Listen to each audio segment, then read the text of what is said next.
Hello everyone, welcome to back MC Study CSS platform. I hope you are doing well. As you know very well कि हमने public administration की series को start किया हुआ है और CSS और PMS का जो कंप्लीट कोर्स है वो आपके लिए लेकर आया MC Study CSS प्लेटफॉर्म। और बहुत ही इजी वे में डिटेल्ड में आप अपने नोट्स भी बना सकते हैं, शॉर्ट नोट्स बना सकते हैं, लॉन्ग बना सकते हैं, डिपेंड्स अपॉन यू। ठीक है, और ये हम कवर कर रहे हैं लेक्चर सीरीज, पूरे के पूरे लेक्चर्स हैं। ठीक है, आप जो है इजीली यहाँ पर एक्सेस कर सकते हैं। अब चलते हैं हमारे लेक्चर की तरफ। बहुत इंपॉर्टेंट लेक्चर है पॉलिसी एनालिसिस, जो अभी पाकिस्तान में पॉलिसी एनालिसिस डायलेमा में है। तो अभी जो है वो इसको जो यहाँ पर देखते हैं। सबसे पहले हम डेफिनेशन देखेंगे, पॉलिसी एनालिसिस की डेफिनेशन और इसके अंदर प्रॉब्लम्स क्या है। उसके बाद हम ये भी देखेंगे जितनी टाइप्स हैं पॉलिसी एनालिसिस की, टाइप्स भी देखेंगे। उसके बाद स्टेजेस एंड पॉलिसी प्रोसेस देखेंगे, देन प्रोग्राम एवेल्युएशन, और देन हम देखेंगे प्लानिंग मशीनरी क्या चीज होती है और पाकिस्तान के अंदर प्लानिंग मशीनरी कब बनी, क्या रोल प्ले करती है, इस चीज को भी हम देखने वाले हैं। तो चलते हैं हमारे लेक्चर की तरफ, बहुत इंपॉर्टेंट लेक्चर होने वाला है। ठीक है, हमारे साथ बनिए रहिए। यहां पर सबसे पहले हम देखेंगे what is policy analysis. What is policy analysis, इस चीज को हमने अंडरस्टैंड करना है सबसे पहले कि पॉलिसी एनालिसिस क्या चीज है। अगर policy analysis is the study of public problems and assessment of the possible solutions, वो कहता है जो पब्लिक पॉलिसी बेसिकली ये है, जो पॉलिसी एनालिसिस बेसिकली ये है कि स्टडी ऑफ पब्लिक प्रॉब्लम्स, जितने भी पब्लिक प्रॉब्लम्स हैं, इश्यूज हैं, उनकी स्टडी करना और असेसमेंट करना। किसके असेसमेंट करना, बेसिकली पॉसिबल सॉल्यूशंस के जो प्रॉब्लम्स हैं या चैलेंजेस हैं उनको कैसे जो है मिटिगेट किया जाता है, किया जा सकता है, कर्टेल किया जा सकता है। तो यहाँ पर यूजिंग एनालिटिकल मेथड्स किसके साथ यूज किया जाता है, बेसिकली किसके साथ किया जाता है, एनालिटिकल मेथड्स के साथ जो है चीजों का क्या किया जाता है, यहाँ पर वो एनालिसिस किया जाता है। उसके बाद determine which policy will achieve desired goals most efficiently and effectively. तो यहाँ पर देखेंगे, फिर डिटरमिन, फिर अज़म किया जाता है, फिर देखा जाता है कि किस तरह जो है अपने गोल्स को जो है वो अच्छे तरीके से एफिशिएंटली जो है हम हासिल कर सकते हैं। तो सबसे पहले अगर देखें कि इसके पॉलिसी एनालिसिस में जो स्टेप्स अगर देखें, ये हमारा क्या है, बेसिकली ये स्टेप्स है। हम इन स्टेप्स को जरा यहाँ पर देखते हैं। तो अब चलते हैं अपने स्टेप्स की तरफ। बहुत इंपॉर्टेंट है, मैं बार बार कह रहा हूं, इनको नोट करते जाएं। ये है हमारे पास बेसिकली ये है स्टेप्स। अब हम स्टेप्स देखते हैं कि कौन कौन से। सबसे पहले प्रॉब्लम आइडेंटिफिकेशंस। होता क्या है, सबसे पहले कोई भी इशू है, कोई भी प्रॉब्लम से उसकी आइडेंटिफिकेशंस होती है। यहाँ पे systematic evaluation of policy options to address organisational और सोसाइटल चैलेंजेस। जो भी ऑर्गेनाइजेशन है या सोसाइटी के अंदर चैलेंजेस हैं, सबसे पहले क्या होता है, आइडेंटिफिकेशंस होती है किसकी, प्रॉब्लम्स की।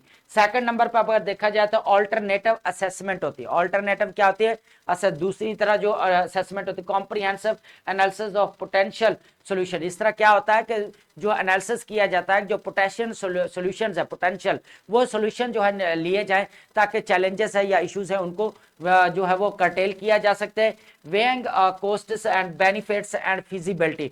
तो ये बड़ा इंपॉर्टेंट है कि यहाँ पर किस तरह ऑल्टरनेटिव असेसमेंट की जाती है कि बेसिकली इश्यूज हैं या चैलेंजेस हैं, यहाँ पर वो आइडेंटिफिकेशन जिनकी की है उनको कर्टेल कैसे किया जाता है, कर्ब कैसे किया जा सकता है, इसको यहाँ पर ऑल्टरनेटिव असेसमेंट में किया जाता है। यहाँ पर एविडेंस बेस्ड रिकमेंडेशंस। फिर क्या होता है कि ऐसा डाटा जो कलेक्ट किया जाता है जो क्या करता है, driven guidance and optimal courses of action for decision making. फिर एक कह लेके कोर्सेज ऑफ एक्शन होता है जो डिसीजन मेकर्स के लिए क्या करता है, एज ए गाइडेंस काम करता है। ये डाटा जो कलेक्ट किया जाता है, बेसिकली यहाँ पे डाटा की बात कीजिएगा, जो डाटा कलेक्ट किया जाता है वो फिर किसके पास जाता है, यहाँ पर डिसीजन मेकर्स के पास जाता है। वो फिर जो है वो एनालिसिस करते हैं, फिर ध्यान वो पॉलिसी बनाते हैं। यहाँ पर अगर देखा जाए यूके गवर्नमेंट्स थ्रू कहते हैं थोरो एनालिसिस बिफोर इंप्लीमेंटेशन।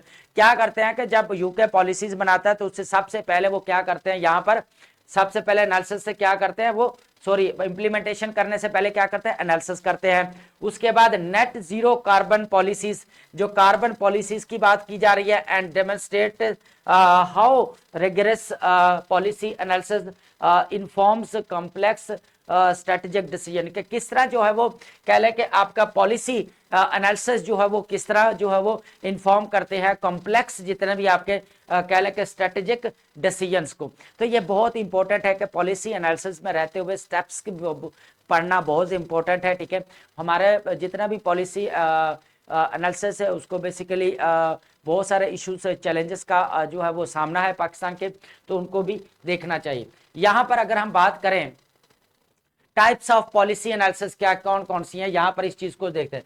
सबसे पहले एनालिसिस है डिस्क्रिप्टिव एनालिसिस होता है, explains and evaluate existent policies.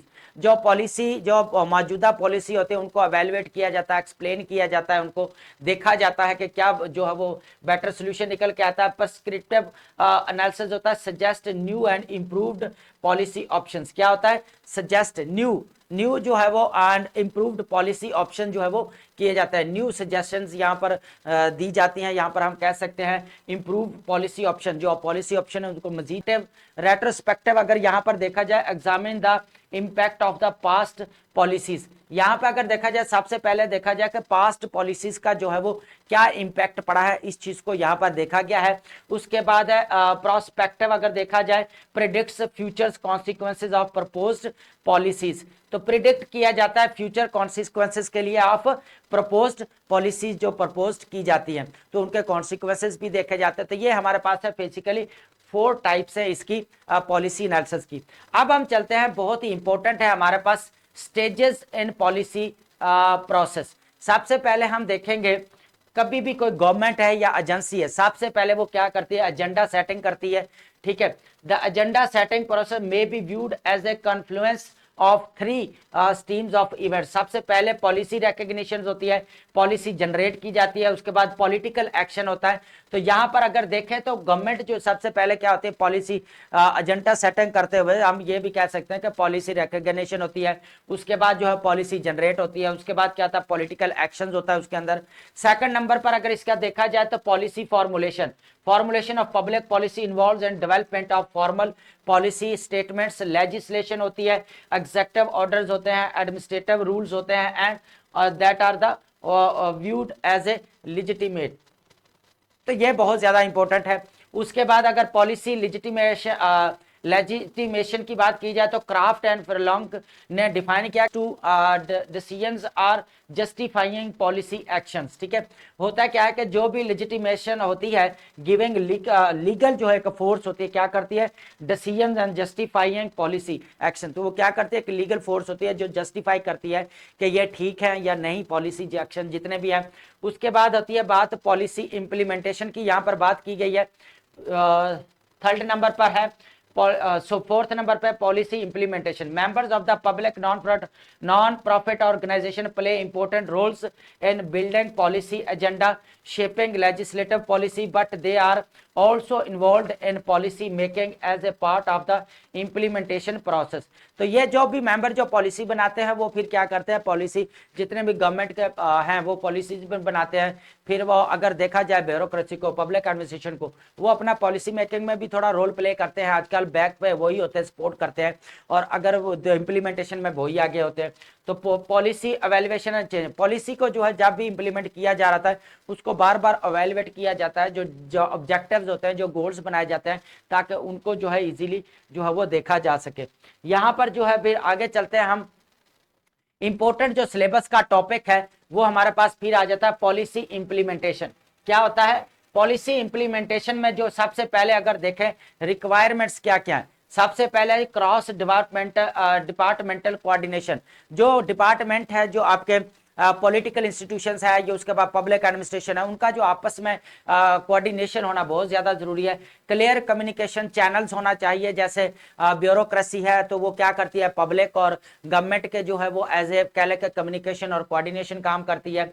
उसके बाद एडिक्वेट रिसोर्स अलाइनमेंट होना चाहिए, मतलब स्टेक होल्डर एंगेजमेंट होनी चाहिए। जितने भी इकोनॉमिस्ट हैं, जितने भी आपके सोशलिस्ट हैं या आपके एक्टिविस्ट हैं या स्टेक होल्डर्स हैं, बड़े टाइकॉन्स हैं, तो उनके भी यहाँ पर एंगेजमेंट होना जरूरी है। कॉमन चैलेंज अगर देखा जाए सबसे पहले तो रेजिस्टेंस टू ऑर्गेनाइजेशनल चेंज है, अनक्लियर रोल्स एंड रिस्पॉन्सिबिलिटीज है, इनसफिशिएंट रिसोर्स एलोकेशन है, पुअर कम्युनिकेशन स्ट्रेटेजीज है। तो ये बेसिकली जो है वो चैलेंज है। अगर यहाँ पे केस स्टडी लिया जाए तो यहाँ पे यूरोपियन यूनियन जो wide rule out GDPR compliance across organization illustrated both complexity of policy implementation and importance of systematic coordination. तो सबसे पहले अगर यहाँ पर देखा जाए तो इम्प्लीमेंटेशन के लिए रिक्वायरमेंट ये है कि डिपार्टमेंट के आपस में कोऑर्डिनेशन होना जरूरी है, बहुत ज़्यादा एडिक्वेट रिसोर्सेज होने चाहिए, उनकी कम्युनिकेशन चैनल अच्छे होने चाहिए। तो इस तरह हो सकता है, इसकी इंप्लीमेंटेशन इस तरह हो सकती है, ठीक है।